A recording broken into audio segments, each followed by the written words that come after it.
Hello everyone. आज मैं आपको अपने इस वीडियो में फिर से एक छोटा सा इलेक्ट्रिकल सर्किट सॉल्व करके दिखाऊंगा।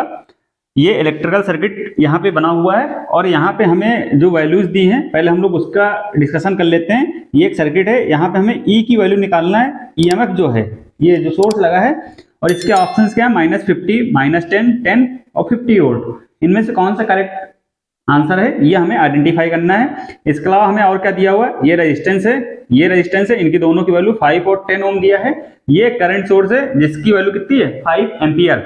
और एक चीज और दी है इस क्वेश्चन में कि इसके अक्रॉस जो वोल्टेज है, ये जो 10 ओम वाला रेजिस्टेंस है, इसके अक्रॉस वोल्टेज कितना दिया है, 10 वोल्ट। तो इतना डेटा आपको दिया हुआ है। इस डेटा की सहायता से आपको ई की वैल्यू यहाँ पे आइडेंटिफाई करना है।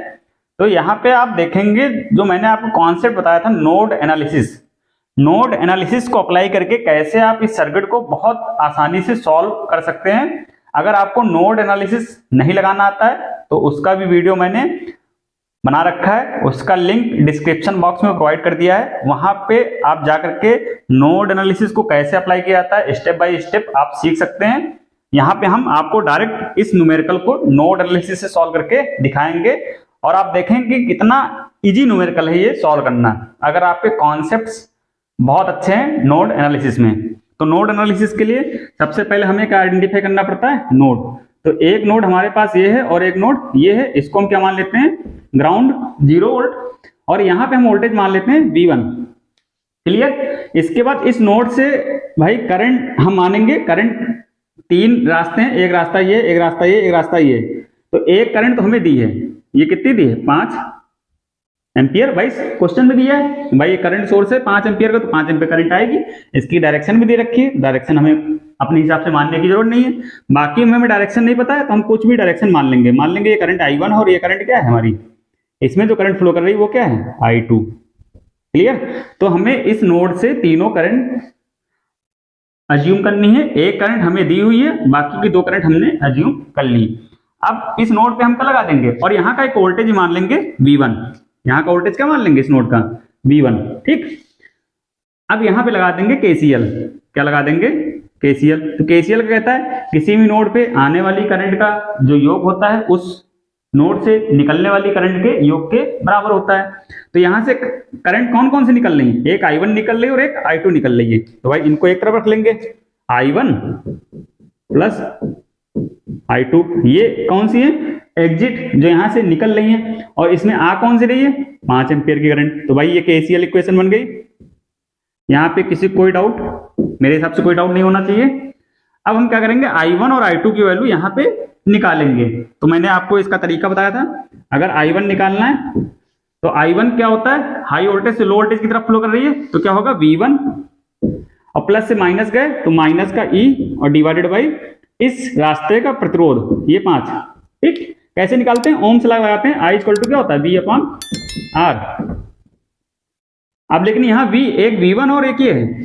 अब इसको हमें लिखना है तो बहुत सिंपल, हमने बताया था कि V1 और यहाँ प्लस से माइनस जा रहे हैं तो क्या आएगा, माइनस आएगा। ठीक।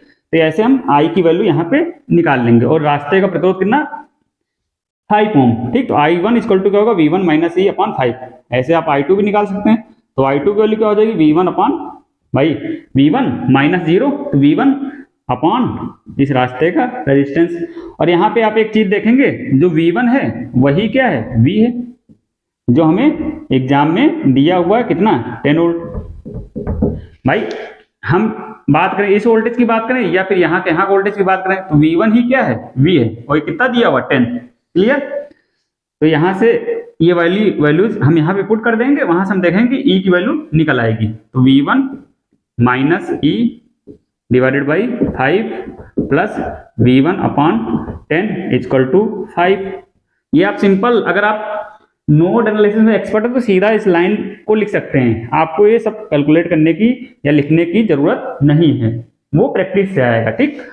तो यहाँ पे V1 की वैल्यू कितनी है, 10।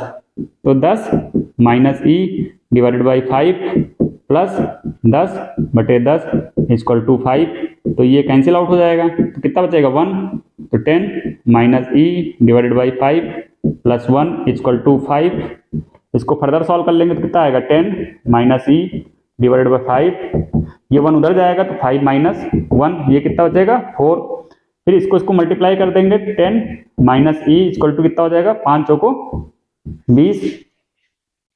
अगर हम वैल्यू निकालेंगे यहाँ पे किसकी, ई की वैल्यू निकालेंगे तो ई इक्वल टू क्या आ जाएगा, 10 माइनस 20 तो कितना आ जाएगा, माइनस का 10 वोल्ट।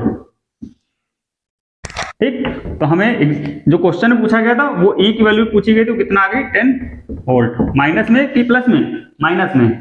तो हमारा एग्जैक्ट यहाँ पे करेक्ट आंसर क्या है, सेकंड वाला, माइनस का 10 वोल्ट।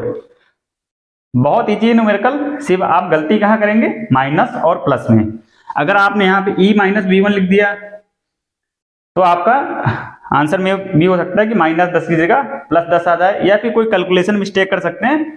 तो ये अगर मिस्टेक्स आप चाहते हैं कि ना हो तो आप मेरे जो बेसिक्स मैंने वीडियोज बना रखे हैं, node analysis, loop analysis, KVL, KCL, current division rule, voltage division rule, electrical circuit को कैसे सॉल्व करते हैं, अगर आप इस पे सारे वीडियोज, हम मेरे द्वारा बनाए हुए सारे वीडियोज अगर आप देख लेते हैं तो आपके सारे कॉन्सेप्ट्स बहुत स्ट्रांग हो जाएंगे और आप ऐसे ही टफ से टफ न्यूमेरिकल चुटकियों में सॉल्व कर सकते हैं। तो आज के इस वीडियो में इतना ही। मुझे उम्मीद है कि आपको मेरे द्वारा बनाए गए ये वीडियोज बहुत पसंद आ रहे होंगे और आपके कॉन्सेप्ट धीरे धीरे बिल्डअप होना स्टार्ट हो गए होंगे। Thank you so much.